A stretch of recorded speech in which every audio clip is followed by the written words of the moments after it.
Police होण्याचं स्वप्न बाळगून तरुण दिवस रात्र मेहनत करत असतात। सोलापूर, बीड सह राज्यातील प्रत्येक जिल्ह्यातील तरुण हा पोलीस भरतीसाठी तयारी करत असतो।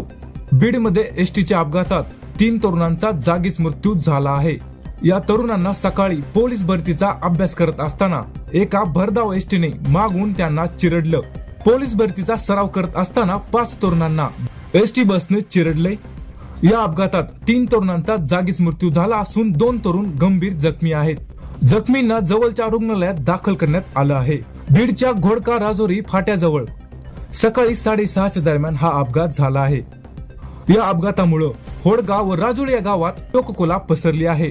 पोलीस होण्याचं स्वप्न त्या तरुणांचं भंग झालं आहे। पोलीस होण्याचं स्वप्न बाळगून तरुण हे पहाटे नेहमीच धावण्याचा सराव करत असतात। सकाळी रस्त्याच्या बाजूने तरुण धावत सराव करतात। हे तरुण दररोज ज्या रस्त्यावर धावतात त्याच रस्त्यावर त्यांचा जीव गेलाय। एसटी बसने रस्त्यावर धावणाऱ्या 5 जणांना उडवले आहे। त्यामधील 3घांचा जागीच मृत्यू झालाय। नशीब बलवंतर म्हणून 2 जण वाचले।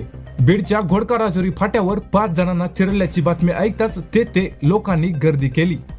यानंतर संपूर्ण गावकरी एकत्र आले। त्यांनी एसटी अडवली। एसटीवर दगडफेक सुद्धा केली। अपघाताची माहिती पोलिसांना मिळाल्यानंतर पोलीस घटनास्थळी दाखल झाले व त्यांची पुढील कारवाई चालू आहे। बालाजी मोरे, ओम घोडके आणि विराज घोडके मृत झालेल्या तरुणांची ही नावे आहेत।